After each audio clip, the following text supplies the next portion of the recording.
Nah, ini menunjukkan bahwa kualitas lembaga pendidikan yang ada di bawah Kementerian Agama itu luar biasa. Assalamualaikum warahmatullahi wabarakatuh. Selamat datang di podcast Penma, bidang pendidikan madrasah pada kantor wilayah Kementerian Agama Provinsi Kalimantan Timur. Hari ini kita kedatangan tamu yang tentunya sudah tidak asing lagi di bidang pendidikan madrasah kantor wilayah Kementerian Agama Kalimantan Timur. Mari kita sama-sama sapa beliau. Assalamualaikum Pak Abdus Syahid. Waalaikumsalam. Apa kabarnya hari ini Pak? Alhamdulillah baik. Alhamdulillah. Bapak Abdus Syahid merupakan Ketua Tim Penyelenggara Fungsi Kelembagaan dan Sistem Informasi pada bidang pendidikan madrasah Kemenak Kalimantan Timur. Nah, cukup panjang nama yang Bapak sandang ini Pak. Nama lembaga atau Nah, apa yang sebenarnya Bapak bidangi ini Pak? Apa saja di dalamnya itu Pak? Baik, terima kasih. Sesuai dengan peraturan dari Peraturan Menteri Agama, ya, bahwa fungsi dari kelembagaan itu ada beberapa program yang ditangani, yaitu yang pertama adalah terkait dengan kelembagaan itu sendiri, yaitu berupa madrasah dalam bentuk madrasah ramah anak, akreditasi dan lain sebagainya. Di samping itu juga di kelembagaan itu juga melaksanakan program UKS atau usaha kesehatan sekolah yang ada pada madrasah. Di samping itu juga kelembagaan ini juga berfungsi ya, memiliki program yaitu terkait dengan EMIS atau yang dikenal dengan Sistem Informasi Manajemen. Ya. Nah, salah satu program kelembagaan yang terkait dengan akreditasi itu Kementerian Agama itu telah melakukan beberapa kerjasama dengan instansi yang terkait untuk mensukseskan akreditasi ini.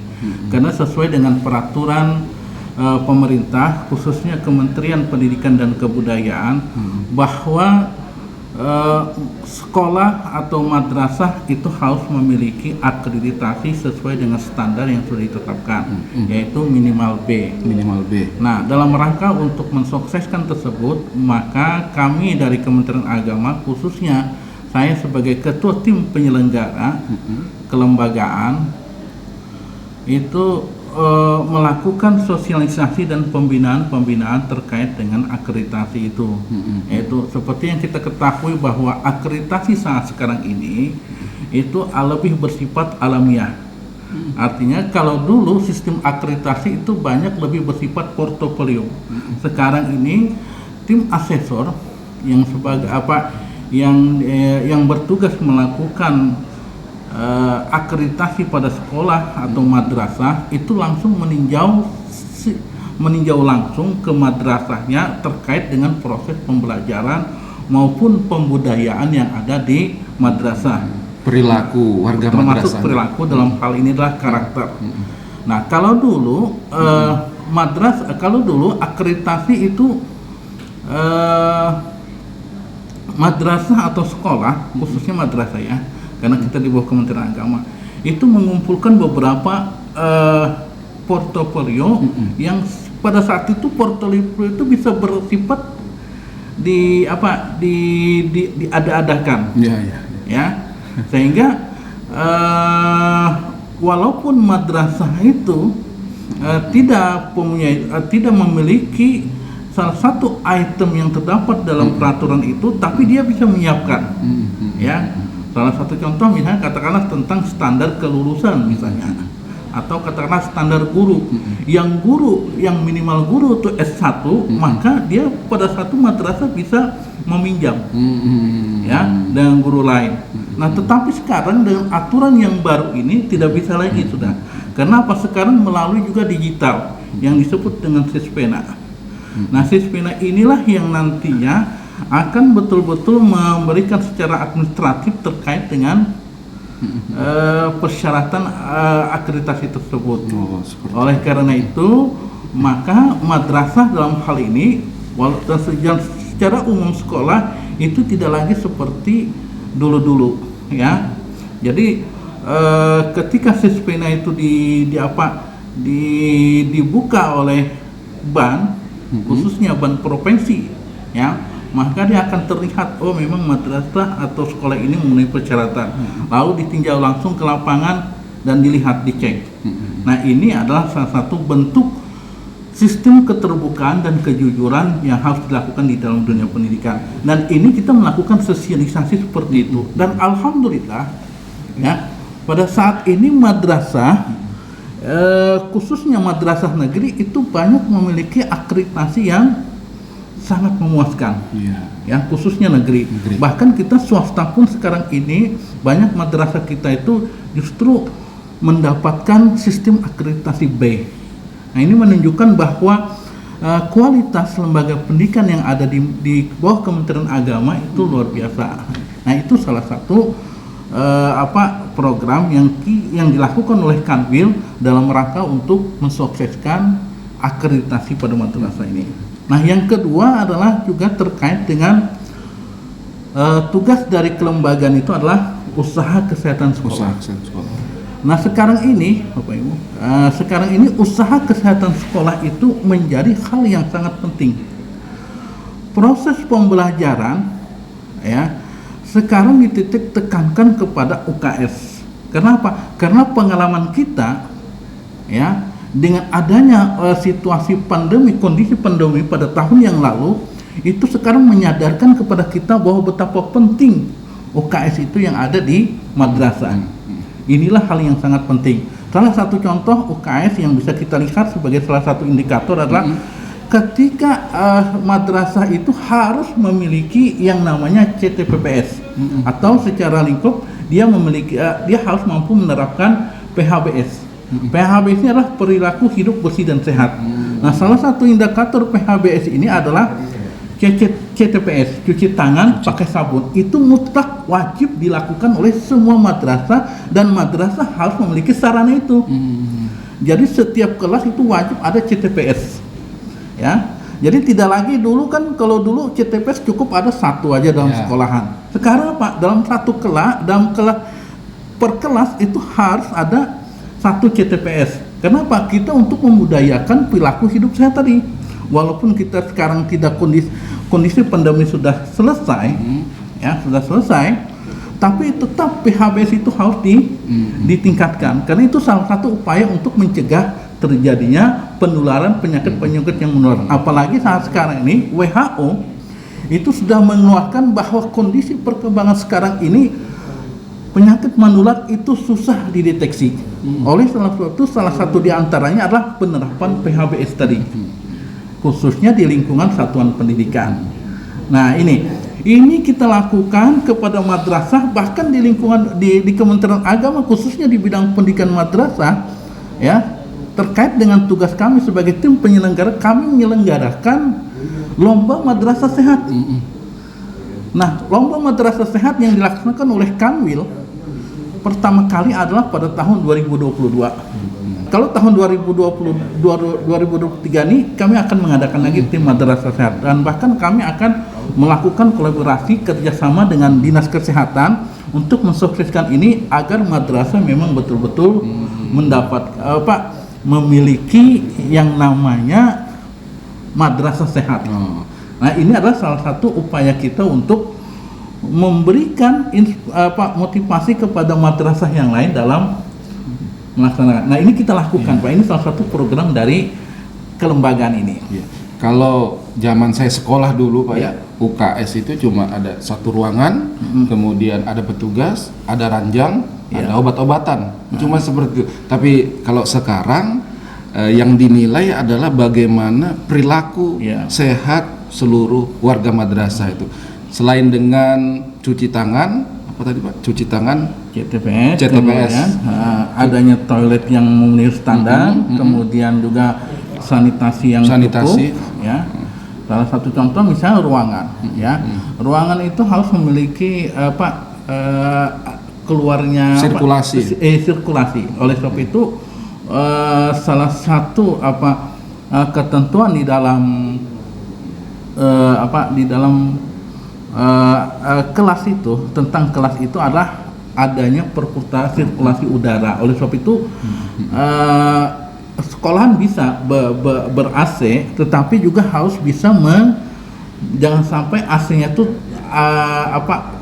AC-nya tuh terkurung dalam, tapi harus ada pengeluaran ke ruangan. Nah, oleh sebab itu sebenarnya yang lebih baik itu adalah sekolahan yang tidak perlu ber-AC. Itu sebenarnya.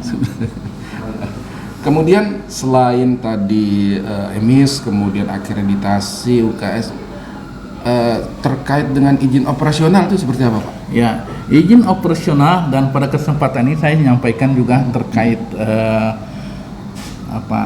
podcast pada saat ini saya ingin sampaikan kepada Kemenak Kabupaten Kota bahwa izin operasional saat sekarang ini lagi dilakukan pengetatan. Ya, kenapa dilakukan pengetatan? Yang pertama, bahwa banyak masyarakat itu mendirikan madrasah itu tanpa memenuhi standar yang sudah ditentukan. Nah, ini juga sebenarnya ada satu kesalahan mungkin yang dilakukan, tapi kemarin disampaikan oleh Kasubdit Kurikulum bahwa izin operasional ini kepada masyarakat memang harus betul-betul diperketat. Makanya saat sekarang ini aplikasi yang terkait dengan IJOP itu sekarang sedang dalam proses pembenahan, yang artinya ketika orang mengusulkan atau masyarakat mengusulkan itu memang betul-betul memenuhi ketentuan tersebut. Nah, sebab itu saya sampaikan kepada kawan-kawan ya Kemenak Kabupaten Kota, khususnya Kasih yang menangani dalam hal ini. Saya berharap bahwa ketika ada masyarakat mengusulkan izin operasional itu betul-betul dilihat secara ketat, dan juga boleh melakukan penerimaan siswa baru ya setelah adanya IJOP. Nah, oleh itu kalau dulu kan ada kelonggaran ya, orang menerima siswa baru dan sebagainya, IJOP-nya belakangan. Baru sekarang setelah udah itu boleh. mengurus IJOP. Ya, sekarang udah boleh. Dan sekarang ini dan itu tidak hanya terjadi di madrasah. Dan di perguruan tinggi ternyata juga terjadi. Makanya di perguruan tinggi itu ada tahun ini itu ada moratorium untuk menghentikan sementara izin operasional untuk penyelenggaraan perguruan tinggi yang diusulkan oleh masyarakat. Tetapi kalau di madrasah itu masih belum. Tetapi di madrasah itulah walaupun tidak ada moratorium tapi dilakukan pengetatan. Ya, pengetatan ini bukan berarti tidak melayani kepada masyarakat, tapi adalah betul-betul diselektif. Ya, artinya persyaratan dan sebagainya itu Kemenak Kabupaten Kota emang betul-betul melakukan seleksi ketika memberikan rekomendasi.